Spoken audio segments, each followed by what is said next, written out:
Imagine un instant, tu es seul, dans une capsule spatiale, à des centaines de milliers de kilomètres de la Terre. Tu n'as plus de contact avec le centre de contrôle. L'oxygène diminue. Tu ne peux ni revenir, ni appeler à l'aide. Il n'y a pas d'issue, pas d'échappatoire, juste l'attente et la peur. Alors une question se pose, terrifiante, mais simple. Est-ce qu'on t'a donné une pilule pour mourir? Une capsule mortelle, en cas d'échec, en cas d'impasse? Est-ce qu'on t'a laissé le choix d'en finir? C'est une rumeur qui circule depuis plus de 60 ans. Une légende urbaine spatiale qui revient à chaque mission, à chaque film, à chaque drame évité de justesse. Mais est-ce vrai? Est-ce que les astronautes emportent une pilule pour mourir si tout tourne mal? Avant de commencer, pense à t'abonner à l'essence du savoir. Chaque semaine, tu découvriras des mystères, des vérités oubliées et des dossiers qu'on préfère taire. Un simple clic et tu ne verras plus le monde de la même façon.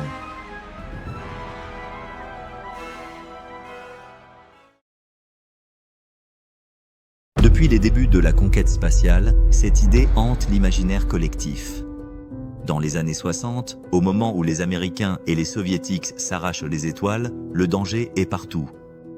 Les fusées explosent, les combinaisons fuient, les calculs sont faits à la main, un simple bug, et c'est la mort assurée. Dans ce contexte, une rumeur naît. Les agences spatiales, pour éviter une mort lente, atroce, auraient discrètement glissé une pilule de cyanure dans les poches de leurs astronautes. Une sorte d'assurance macabre, une sortie d'urgence, vers la fin. On raconte même que certains pilotes tests américains, avant la mission Apollo, avaient avec eux une capsule. Que des cosmonautes soviétiques auraient été formés à l'auto-élimination en cas de capture. Mais on raconte aussi beaucoup de choses, des mythes. Dans les films, cette rumeur devient presque une norme. Dans 2001, l'Odyssée de l'espace, dans Gravity, dans Seul sur Mars, la solitude de l'espace semble toujours accompagner une question sourde. Et si je ne rentrais pas? Et au fond, est-ce si fou d'imaginer un protocole ultime si tu ne peux plus revenir? Si tout est foutu? Tu fais quoi? Tu attends? Tu suffoques? Tu perds la tête? Ou tu choisis de partir rapidement? Ce que dit la NASA. Officiellement, la réponse est nette. Jim Lovell, commandant d'Apollo 13, l'a déclaré clairement. Non, nous n'avons jamais eu de pilule pour mourir. Cela n'a jamais été envisagé. Pourtant, sa mission a frôlé la catastrophe. Une explosion à bord, une perte d'énergie, l'impossibilité de se poser sur la Lune. Et un retour incertain, glacial, à la dérive. Mais même là, pas de pilule, pas de protocole de fin, juste l'obligation de tenir, de s'adapter, de survivre. Selon la NASA, l'idée même d'offrir une pilule mortelle est contraire à l'éthique. Il ne s'agit pas seulement de morale, mais de droit international. Donner les moyens d'un suicide, c'est s'exposer à des accusations. Et ça contredirait le principe fondateur de l'exploration spatiale, aller jusqu'au bout.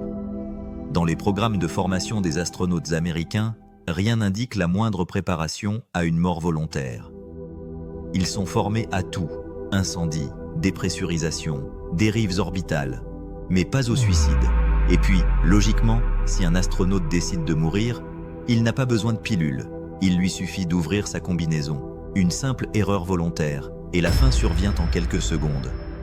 Alors pourquoi donner une capsule? Pourquoi prendre le risque qu'elle soit utilisée dans un moment de panique ou de dépression? La NASA préfère miser sur l'espoir, toujours.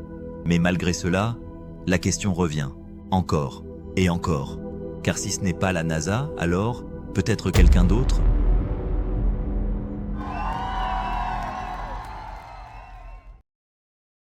Ce que disent les astronautes. Plusieurs astronautes ont été interrogés au fil des années sur cette rumeur troublante. Et tous, ou presque, l'ont nié. Mais jamais sans nuance. Chris Hadfield, célèbre spationaute canadien, connu pour ses vidéos pédagogiques tournées depuis la Station spatiale internationale, a répondu clairement.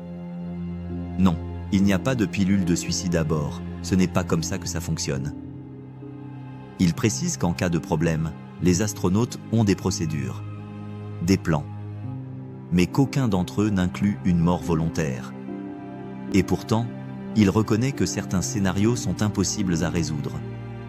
Une collision avec des débris, une dépressurisation soudaine, un incendie incontrôlable. Dans ces cas-là, il n'y a parfois rien à faire, rien, sauf espérer que la fin soit rapide. Scott Kelly, qui a passé près d'1 an dans l'espace, a aussi évoqué la solitude, l'isolement, la pression psychologique. Il avoue que l'idée de ne pas revenir l'a parfois traversé. Mais il n'a jamais évoqué l'existence d'un quelconque bouton rouge.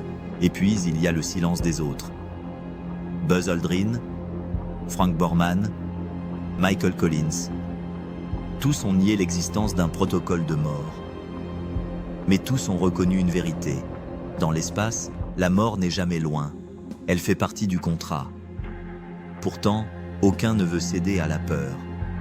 Aucun ne veut laisser croire qu'il existe une échappatoire. Parce qu'accepter une telle pilule, ce serait reconnaître la défaite.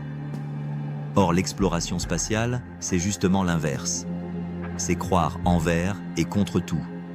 Même face au vide, même face à l'inévitable. Et c'est peut-être là que réside leur plus grand courage.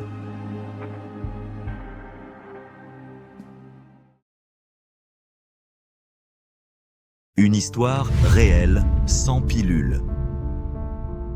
Mais il existe un événement tragique, bien réel, qui a ravivé cette rumeur. Mission Soyouz 11. Nous sommes en 1971. 3 cosmonautes soviétiques viennent d'accomplir un exploit. Un séjour prolongé à bord de la toute première station spatiale habitée de l'histoire, Salyut 1. Une réussite scientifique, une fierté nationale.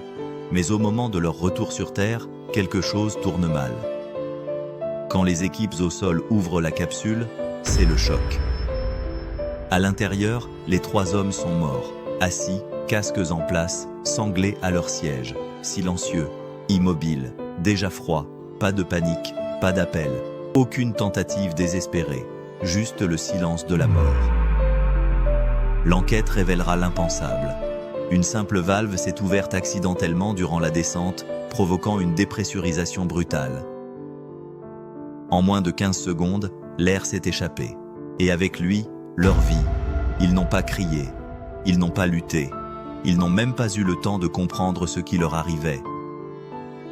Pas de pilule, pas d'interrupteur secret, juste un détail fatal et l'irréversible. Après ce drame, les autorités ont modifié les procédures. Les cosmonautes doivent désormais porter leur combinaison pressurisée jusqu'à l'atterrissage. Mais personne, jamais, n'a évoqué l'ajout d'une capsule de cyanure. Et pourtant, malgré tout, la rumeur persiste. Parce qu'elle répond à une angoisse humaine, celle de mourir sans pouvoir choisir.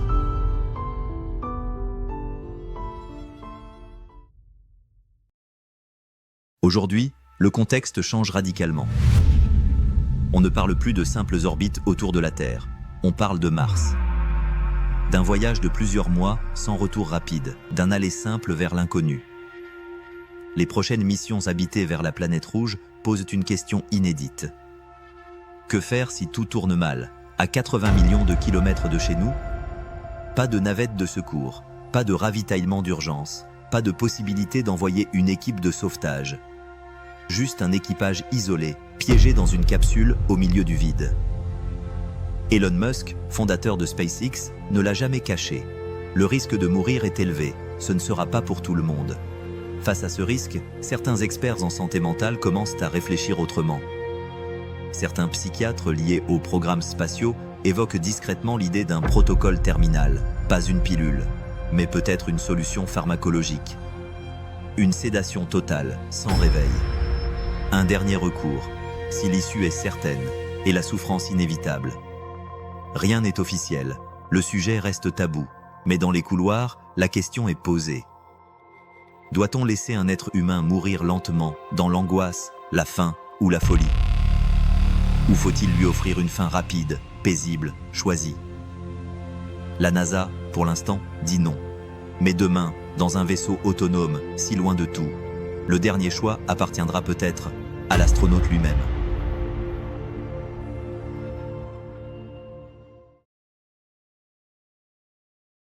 Alors, les astronautes ont-ils une pilule pour mourir?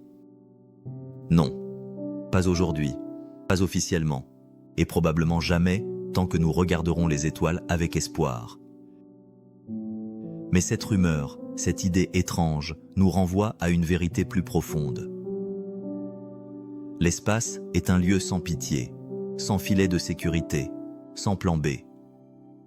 Les astronautes le savent, et pourtant, ils y vont, sans capsule, sans pilule, avec, pour seul bouclier, leur courage et leur mission. Car la mort fait partie du risque, mais elle ne doit jamais devenir une solution. Et toi, si tu étais seul dans l'espace, est-ce que tu préférerais attendre l'inévitable ou choisir la fin toi-même? Si tu veux continuer à explorer ces vérités cachées, abonne-toi à l'essence du savoir et laisse ton avis en commentaire. Que ferais-tu à leur place? Parce que c'est dans le doute que commence la vraie curiosité. À bientôt.